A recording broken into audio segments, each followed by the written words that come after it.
નમસ્કાર, આપ જોઈ રહ્યા છો યુટીસી ન્યૂઝ। લોકસભાની ચૂંટણી 2024 માટે તમામ પાર્ટીઓ પોતપોતાના ઉમેદવારોની જાહેરાત કરી રહ્યા છે, ત્યારે ભારતીય જનતા પાર્ટીએ રામાયણમાં રામ બનેલા અરુણ ગોહિલને મેરઠથી લોકસભાની ચૂંટણી માટેની ટિકિટ આપી દીધી છે। અરુણ ગોહિલને ટિકિટ મળતાની સાથે જ રામાયણના રામ હવે ભારતીય જનતા પાર્ટીના બેનર તળે લોકસભાની ચૂંટણી લડશે તેવી ચર્ચા ચાલી રહી છે।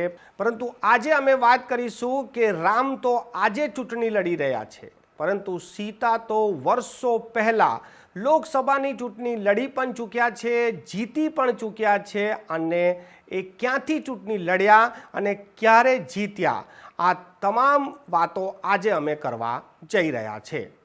લોકસભાની ચૂંટણી 2024ની તારીખોની જાહેરાત બાદ હવે તમામ જે રાજકીય પાર્ટીઓ છે તે પોતપોતાના ઉમેદવારોના નામ જાહેર કરી રહી છે। ભારતીય જનતા પાર્ટીએ અભિનેતાઓથી લઈને બિઝનેસમેન સુધીના લોકોને આ વખતે લોકસભાની ચૂંટણી માટે ટિકિટો આપી છે। ત્યારે એક એવું નામ આવ્યું, અરુણ ગોહિલ, જે રામાયણમાં રામ બન્યા હતા। હાલ તેઓ ખૂબ જ જાણીતા છે, એ જાણીતો ચહેરો છે, લોકો એમને ખૂબ જ આદર ભાવથી જોવે છે। અરુણ ગોહિલ ક્યાં પણ જાય, એરપોર્ટ પર જાય ત્યારે પણ લોકો તેમની સામે નમી જાય છે, પ્રણામ કરે છે, તેમનામાં લોકોને રામ દેખાય છે। આજે એમને જ ભારતીય જનતા પાર્ટીએ પોતાનો ઉમેદવાર મેરઠથી બનાવ્યો છે। ત્યારે વાત એ થાય છે કે શું આ રામ પહેલાં છે જેઓ લોકસભા લડી રહ્યા છે?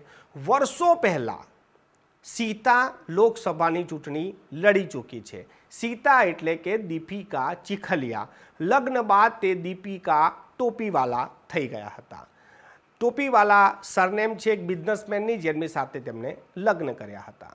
દીપિકા ચીખલિયાની વાત કરીએ તો તેઓએ પણ હિન્દી, ગુજરાતી, તમિલ, કન્નડ ફિલ્મોમાં કામ કરી ચૂકી હતી, અને ત્યારબાદ રામાનંદ સાગરની રામાયણ સિરિયલમાં જ્યારે તે સીતાના કેરેક્ટરમાં આવી ત્યારે ખૂબ જ લોકપ્રિય થઈ હતી। આજે પણ લોકો તેમને સીતાના નામથી જ ઓળખે છે।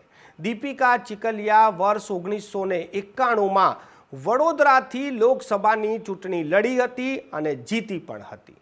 દીપિકા ચીખલિયાએ એક ઇન્ટરવ્યૂમાં જણાવ્યું હતું કે એક સમય હતો જ્યારે રામાયણમાં જ રાવણ બનેલા જે કેરેક્ટર હતા તેમને લાલકૃષ્ણ અડવાણીથી તેમની મુલાકાત કરાવી હતી, અને લાલકૃષ્ણ અડવાણીએ કીધું હતું કે તમારો અવાજ ખૂબ સારો છે, તમે ભારતીય જનતા પાર્ટીમાં સામેલ થઈ જાઓ।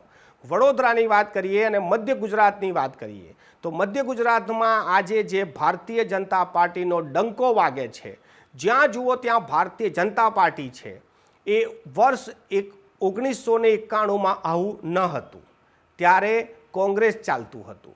પરંતુ 91ની સાલમાં જ્યારે દીપિકા ચીખલિયાને લાવવામાં આવી અને લોકસભા લડાવવામાં આવી, જીતી પણ ગઈ, ત્યારબાદ ભારતીય જનતા પાર્ટીના જ સાંસદ વડોદરાથી જીત્યા છે। એ આજ દિન સુધી અવિરત ચાલી રહ્યું છે।